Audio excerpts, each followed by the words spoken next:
Saul brought all these fat sheep to God. God told Saul to kill all the sheep, and Saul didn't kill the sheep.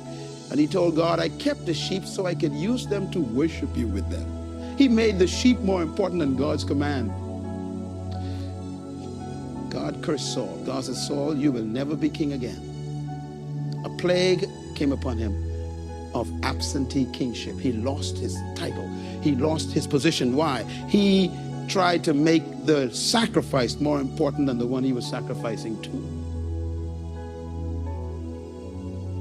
You ever thought about the song we sing?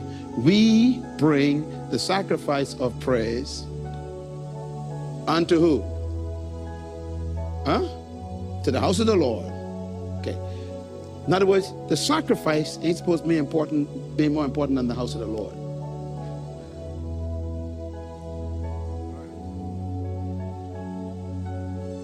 You can write a check here this morning for $100,000 and God never receive it.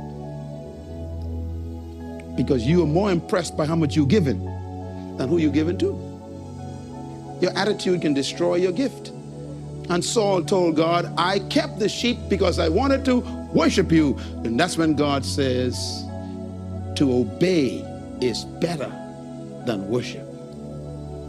I am more important than the sacrifice you're making to me. Idols. Write this down, please. Any other worship than God is idolatry. God detests idolatry. Psalm 78 verse 58 says, they angered him with their high places. They aroused his jealousy with their idols. These kind of words are never used near God's name. Look at those words. Terrible words. Anger, jealousy, aroused anger. Man, God is a good God. But one thing that gets him ticked off is when your shoe and your tie becomes more important than him. And the Bible says, woe to the man who falls in the hands of an angry God. You don't want to get God mad.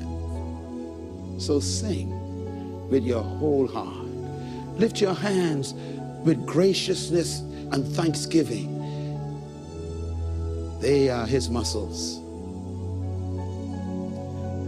Here's one I thought was very interesting.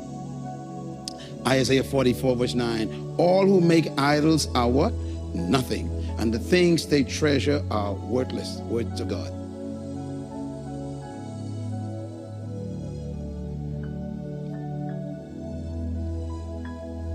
I invited a guy to church one time, years ago, in Baintown. I said, man, you want to go to church with us? He said, no. I said, why?